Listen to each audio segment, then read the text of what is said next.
Bienvenidos a este programa Controversia que hemos preparado con todo cariño para cada uno de ustedes, para poder entender, para poder comprender, indagar ciertos temas que son muy controversiales en la actualidad. Queremos que nos acompañen, así que prepárense en estos programas que estaremos presentando de controversias.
Vamos entonces a poder compartir con ustedes este primer tema que hemos querido traer con cada uno de ustedes y un tema tan importante y tan debatido en este tiempo, que es el alma. ¿Es acaso el alma inmortal? ¿Cuál es su origen? Constantemente las religiones discuten, debaten sobre estos temas, no llegan a una conclusión de la cual nosotros deberíamos saber y dejar y despejar cualquier duda. Por eso que nosotros queremos comprender si realmente el alma es inmortal y cuáles son las bases que tenemos. Pero para eso tendríamos que ir al origen. El origen lo podemos encontrar allí en la antigua Grecia. Grecia ha manifestado constantemente, han salido de allí muchos filósofos constantemente, de los cuales han hecho y han transportado sus pensamientos a tantas generaciones, a tantas mentes, a tantas personas, sus escritos, sus enseñanzas. Allí podemos encontrar a filósofos tan importantes y, por cierto, conocidos en el tiempo, los cuales han dejado sus obras escritas, sus pensamientos, sus discípulos. Homero era uno de ellos. Homero, el conocido también filósofo, escritor, Aristóteles era otro de ellos de los que conocíamos de aquella antigua Grecia, Grecia en su esplendor, Grecia cuando era un momento en que no era tan conocido por sus batallas, sino un momento de renacimiento en los intelectos que iba sacando Grecia. Sócrates también era muy conocido, sabio, filósofo, y la historia también cuenta de que aunque no era muy bello Sócrates, pero poseía esa sabiduría de la cual embelezaba a los discípulos y a sus oyentes, porque él constantemente enseñaba a sus discípulos sobre tantas artes. Uno de los también conocidos, Platón, otro de los filósofos que ha sabido dar Grecia en esa época dorada. Y allí, aunque era conocido como Platón, su nombre realmente era Aristócles de Atenas. ¿Por qué se lo llamaba Platón? Bueno, era conocido su apodo porque él poseía unas espaldas anchas y por eso se le llamó con el nombre de Platón. En Grecia nosotros podemos encontrar que estos filósofos han diseminado sus pensamientos en cuanto a la inmortalidad del alma. Todos ellos concuerdan en que había una vida después de la muerte y que el alma en sí estaba separada, el pensamiento estaba separado de lo que hoy conocemos nosotros como el cuerpo, nuestros brazos, nuestras piernas. Todo eso no tiene nada que ver con el alma, era algo separado.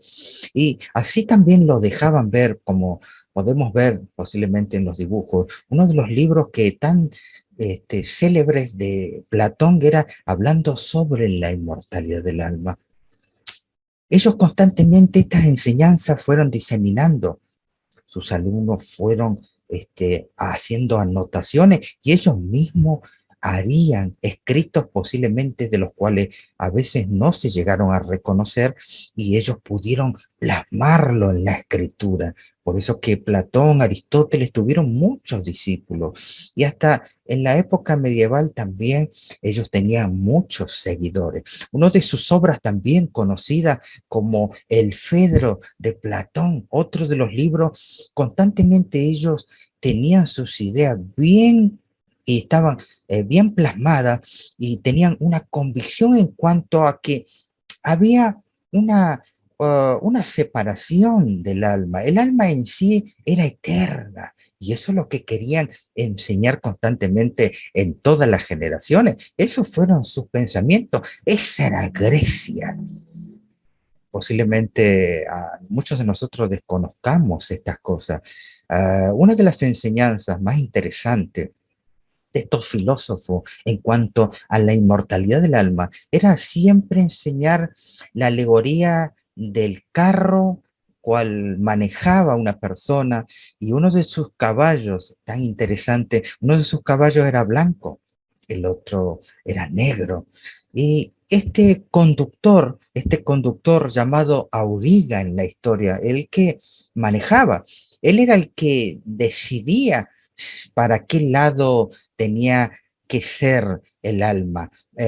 ¿Podía el alma elegir ser un alma racional? Posiblemente podía elegir ser un alma irascible o un alma concupiscible. Eso es lo que determinaba en esta alegoría que enseñaba Platón. Claro, el alma podía buscar buenas enseñanzas, podía buscar lo bueno, podía buscar elevarse a sí mismo, pero en cambio el caballo negro era todo lo malo y todo lo bajo que el hombre podía desear en cuanto a las concupiscencias que pueden atraer el cuerpo y el alma.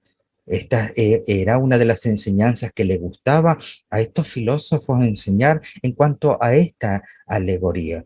En la actualidad también estas enseñanzas que los griegos fueron enseñando por sus escritos que hasta hoy en día nos llegan, uno de los padres, uno de los escritores y conocidos como el padre del psicoanálisis, Sigmund Freud, que él estuvo desde el año 1856 hasta el año 1939. Él enseñaba el yo, el super yo y el ello. El alma es igual mente. Constantemente vemos que esta enseñanza queda plasmado en estos filósofos contemporáneos. El alma en sí, el alma en sí es eterna. El alma en sí puede reencarnar en otra cosa buena. Lo que se corrompe el cuerpo, lo que uno posiblemente tenga el miedo de fenecer, no es en sí, como enseñaban estos filósofos griegos y filósofos contemporáneos, el fin de todas las cosas. No, tu alma es inmortal. Y según como también enseñaba en la alegoría del caballo negro y el caballo blanco, podemos escoger nosotros para dónde ir y que nuestra alma siga un camino de nobleza, de elevarse cada vez más y buscando nuevos planos, nuevas metas. Qué interesante, hermano. Aquí también podemos encontrar y queremos compartir con ustedes una de las enseñanzas también de la cual este conocido sacerdote Tomás de Aquino, de cual fue un precursor en su época. Él en la Suma Teológica, en el tomo 1, allí podemos encontrar y cómo en la época contemporánea fueron tergiversando posiblemente ciertos escritos. Allí podemos encontrar, leamos, dice, objeción número 1, ¿existe o no existe Dios? Y entonces él comienza a disertar. Si uno de los contrarios es infinito, el otro queda totalmente anulado. Esto es lo que sucede con el nombre de Dios al darle el significado del bien absoluto, pues si existiese Dios, no existiría ningún mal, pero el mal se da en el mundo, por lo tanto, Dios no existe. Qué interesante, hermanos, qué interesante lo que comenta Tomás de Aquino. Pero por eso en la actualidad fueron tergiversando muchas cosas y muchas enseñanzas de muchos escritos. Otro de los escritos de los que usan los filósofos en cuanto a la existencia de Dios, porque la creencia de que el alma es eterna lleva a la incredulidad, lleva al olvido que hay una mente superior que rige todo esto.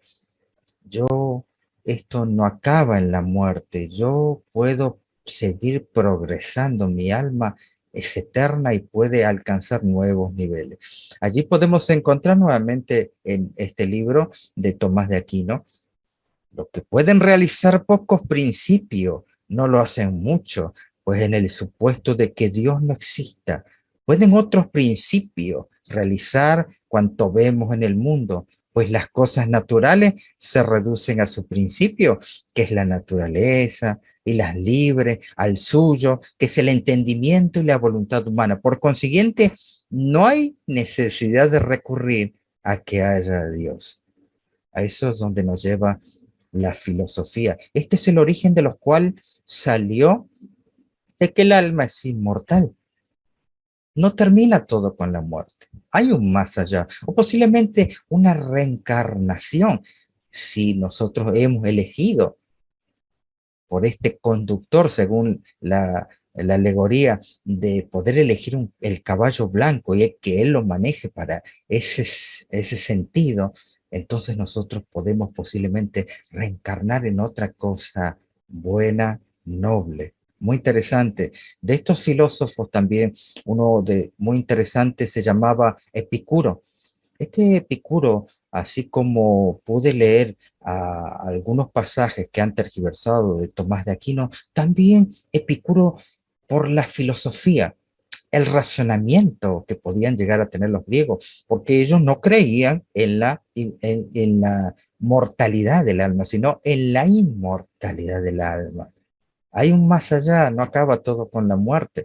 Entonces, él, por ejemplo, decía, y se formulaba esto a sus discípulos, a ver quién se atrevía a querer contrarrestar su elevada contemplación de las cosas, alta y profunda sabiduría de la cual mostraba a los hombres. Es que Dios quiere prevenir la maldad, pero no es capaz. Entonces no es omnipotente. ¿Es capaz Dios, pero no desea hacerlo? Entonces, malévolo. ¿Es capaz y desea hacerlo? Entonces, ¿por qué sigue surgiendo la maldad? Es que no es capaz ni desea hacerlo. Entonces, ¿por qué llamarlo Dios? A esto llega, a esto llega, como la filosofía de que el alma es inmortal, de que no hay alguien que rige todo esto.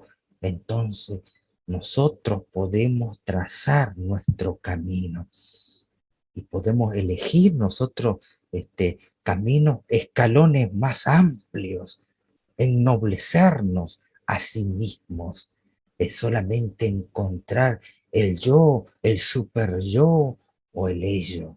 Qué interesante. Otro de sus libros que ha escrito estos filósofos tan conocidos, y nuevamente volvemos a nombrar las obras de Platón en el Fédon, donde él hablaba constantemente, tantos escritos de la inmortalidad del alma. Uno de los autores, escritores contemporáneos muy conocido, prolífero, llamado Miguel de Enamuno y Hugo. Muy interesante, él era un filósofo, escritor, político, también le gustaba tocar este tópico, pero él tenía un razonamiento muy diferente a lo que nosotros posiblemente comprendamos de la inmortalidad, porque muchos de nosotros tenemos ese pensamiento, ese razonamiento griego de no es tan así como dice, hay que razonar. Si ocurre, como decían ellos, si ocurre todo lo malo, es que Dios no puede hacerlo, entonces malévolo. Y él decía, Miguel de Unamuno y Hugo, decía en uno de sus escritos del sentimiento trágico de la vida, él comentaba, la inmortalidad del alma es un dogma filosófico pagano. Aquí podemos encontrar, hermanos, uno también de los filósofos contemporáneos hablando de que esto proviene de la antigua Grecia. Y podemos, y nos viene a la mente un pasaje de la Santa Biblia, de la Santa Escritura, donde dice en el libro de Eclesiastés, leamos, libro de Eclesiastés, capítulo 12, verso 12. Ahora, hijo mío, a más de esto sea amonestado. No hay fin de hacer muchos libros. El mucho estudio es fatiga de la carne. ¿A dónde nos lleva la filosofía? ¿Cuál fue su origen? Claro, la antigua Grecia. Estos grandes pensadores, era tan poderoso su pensamiento, era tan fuerte su filosofía, que nos llevaba a dudar aún de nosotros mismos. Pero este fue el origen de cómo se impartió en todo el mundo la inmortalidad del alma. Pero aquí no terminamos nuestro viaje. Queremos que nos sigan acompañando en esta segunda parte. Hemos visto el origen y cómo se ha transcurrido esta enseñanza, pero queremos saber un poquito más qué dice la Santa Escritura. Acompáñenos a este segundo segmento de controversias.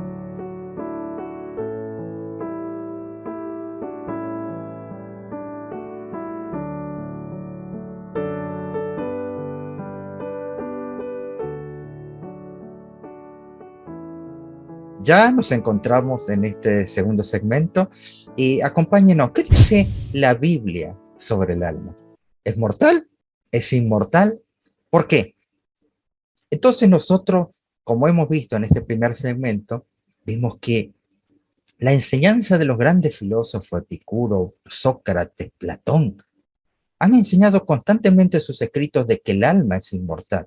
Y eso no solo se ha plasmado en las personas que no son asiduas a la religión, ni tienen nada que ver con eso, pero aún muchos del cristianismo tienen este concepto de que el alma es inmortal. El alma puede encontrar nuevos planos. El alma puede encontrar nuevos escalones, nuevas metas. Y entonces podemos ver de que el alma puede estar en otro lugar o reencarnarse en otra persona, animal o planta.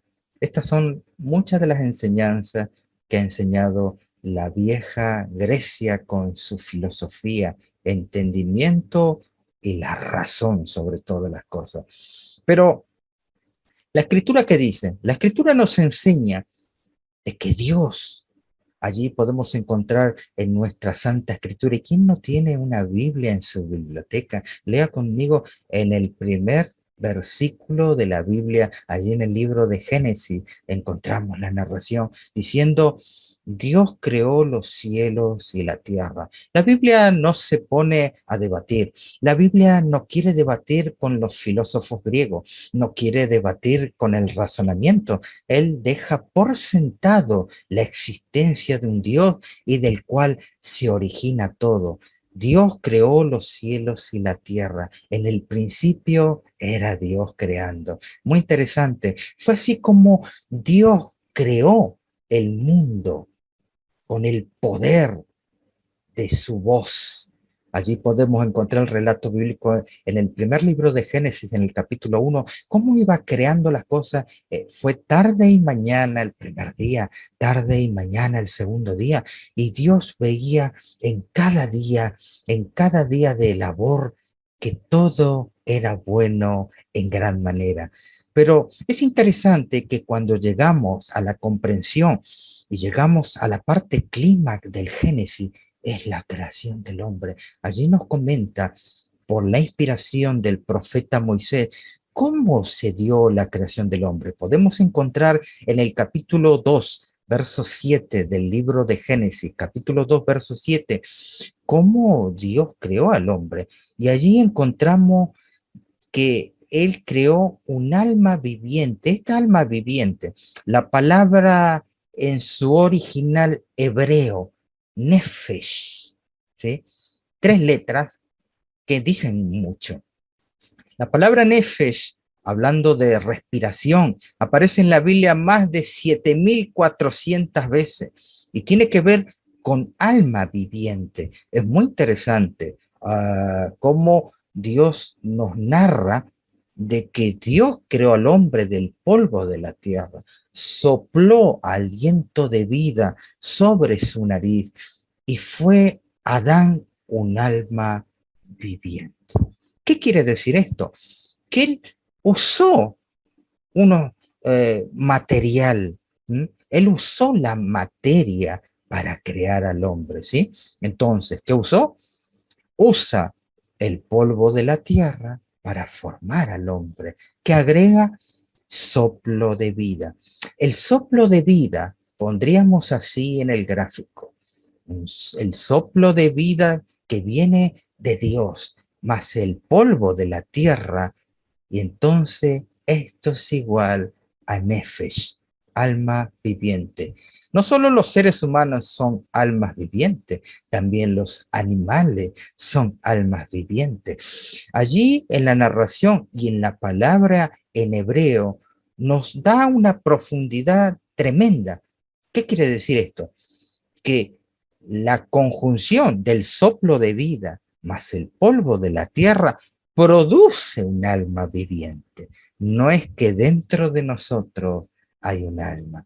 Allí es donde mucho de la enseñanza, la contemplación en la mente de los griegos filósofos, el cual nosotros hoy en día nos llega esta enseñanza, haciendo mella por todo viento, por aquí y por allá, entonces somos llevados como hoja. La Santa Escritura, de la cual el cristianismo hay muchos en el mundo, podemos encontrar realmente el relato de cómo el hombre fue creado, fue tomado del polvo de la tierra y Dios en su amor sopló aliento de vida.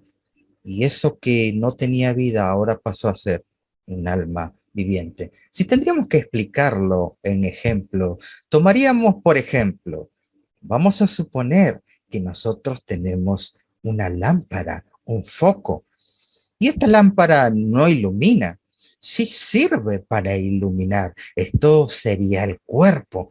Y entonces nosotros necesitamos energía, necesitamos soplo de vida. Y entonces este foco lo conectamos a la corriente. Allí entonces tendríamos un foco, el cuerpo, el soplo de vida, la luz, y entonces sería una lámpara. Pero si nosotros no tenemos corriente, la lámpara deja de ser, por más que sea bueno, por más que sea bello, perfecto. Si la lámpara no posee corriente, no nos serviría. Es así el caso de cómo Dios creó al hombre.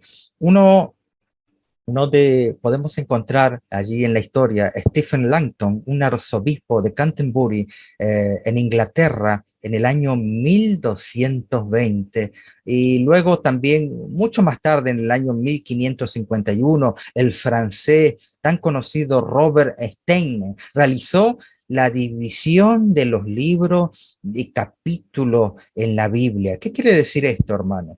Que a veces nosotros, por ejemplo, no es el caso este, pero estaremos tocando en otro momento.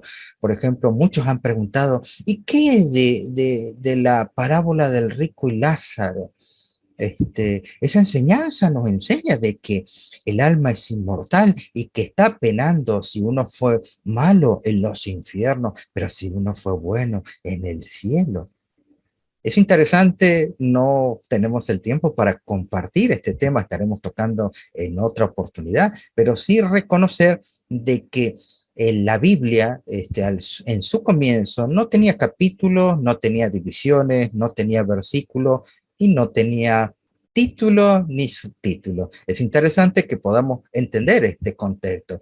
Entonces, como dice Primera de Corintios, acompáñenme allí en el libro Primera de Corintios, Nuevo Testamento, capítulo 15, verso 45. Así también está escrito, fue hecho el primer hombre, Adán, alma viviente. Allí podemos encontrar el ejemplo, ahora introducir el ejemplo del foquito de la lámpara, ¿sí? Y el postrer Adán, espíritu vivificante. Una vez un estudiante, un profesor de hebreo de una universidad muy importante, pudo escribir en el New York Times el 12 de octubre de 1962 que la palabra nefesh no significaba que era eterno por siempre, estaba mal aplicado a la enseñanza y a la teología de la actualidad. Qué interesante. ¿Quién tiene la razón entonces? ¿Qué dice Dios? ¿Qué responde la Biblia? Podemos encontrar, es muy interesante.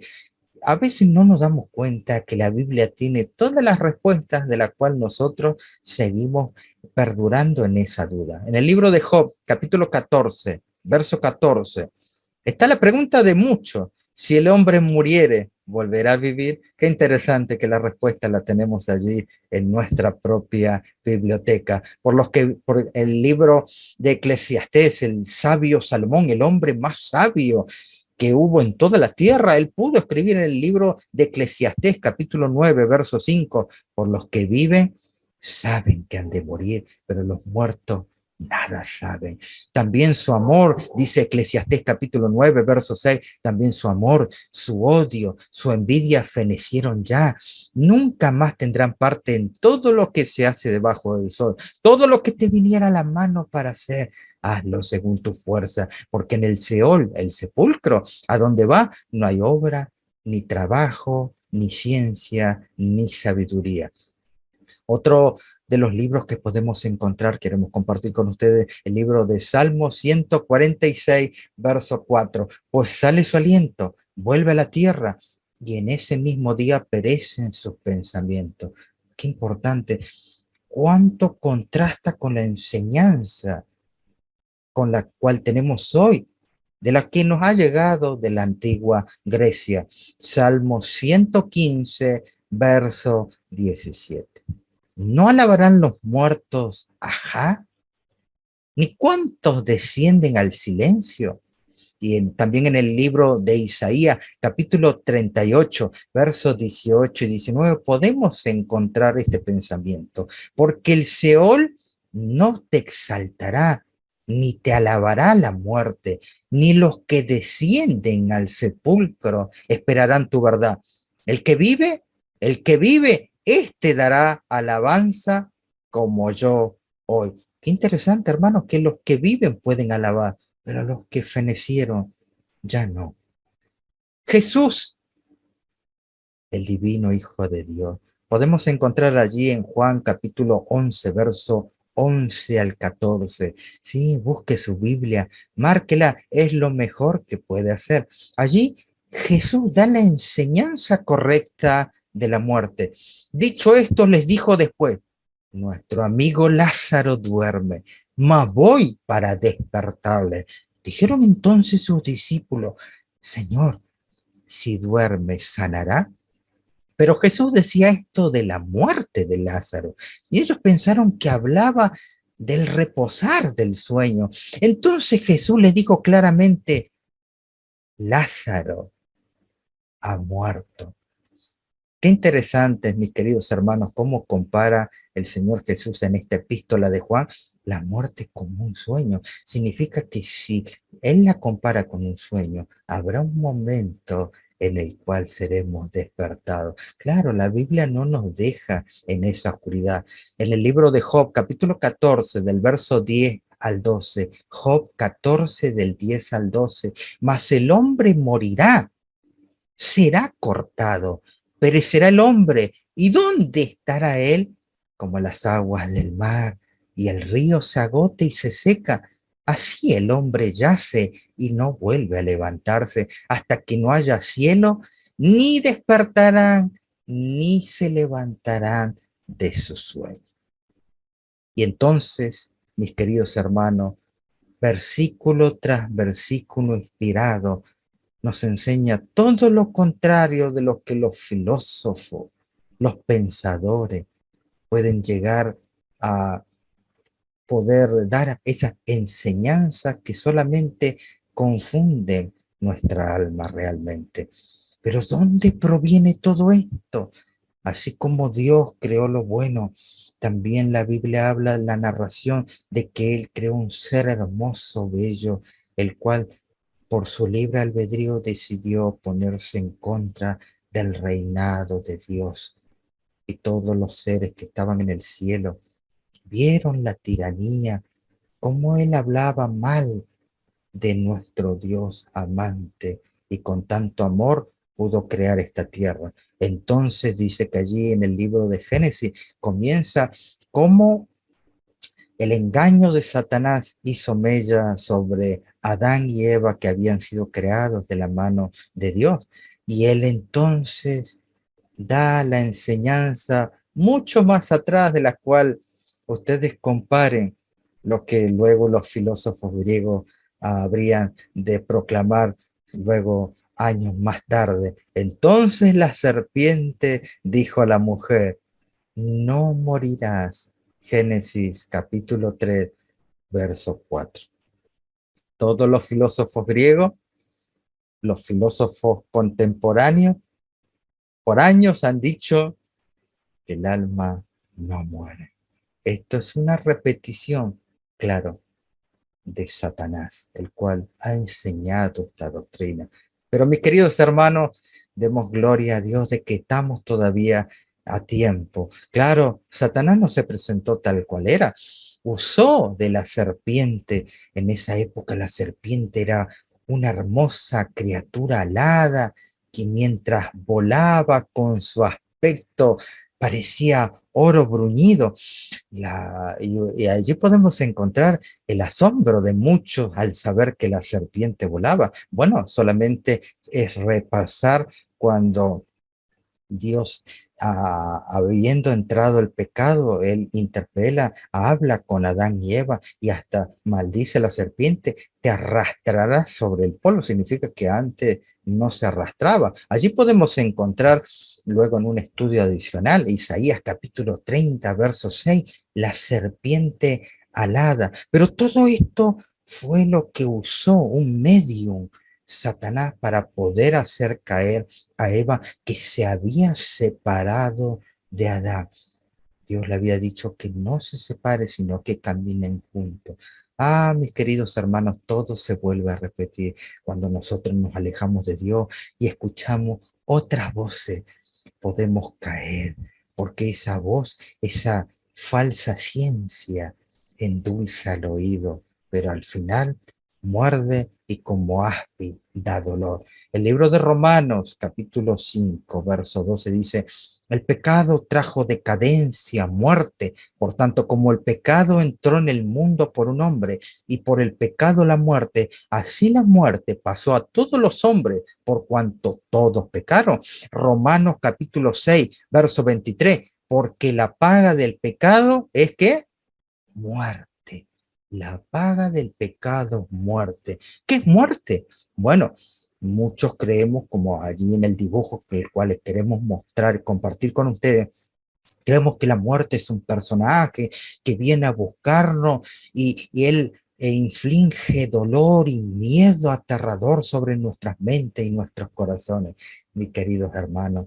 La muerte no es un personaje. La Biblia enseña que si Dios dio vida, sopló sobre este polvo de la tierra que había formado al hombre, dándole forma, haciéndole sus ojos, su nariz, su boca, y él tuvo que soplar aliento de vida, el soplo de vida, más el polvo de la tierra, entonces fue un alma viviente. Cuando Dios retira su espíritu, entonces, cuando Dios retira ese soplo de vida, el hombre fenece, deja de ser. La muerte es simplemente que Dios retira su soplo de vida y la persona ya no tiene más conciencia, pensamiento, dolor.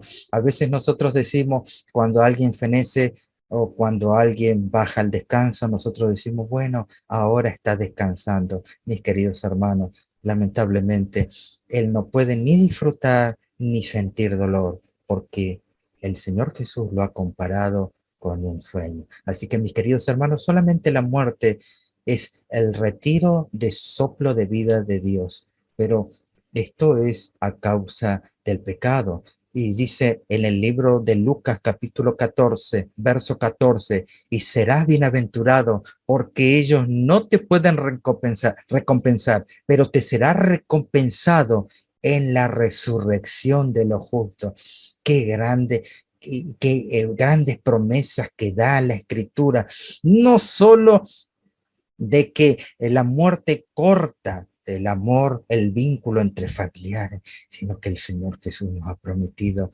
vida eterna. No que el alma es inmortal, pero el alma puede ser inmortal en Dios. Qué bueno, mis queridos hermanos. Así como dijo Job en el capítulo 19, acompáñenme en su Biblia. Interesante poder marcar también nuestra Biblia. Yo sé que mi Redentor vive y al fin se levantará sobre el polvo. Y después de deshecha esta mi piel, en mi carne he de ver a Dios, el cual veré por mí mismo y mis ojos lo verán y no otro.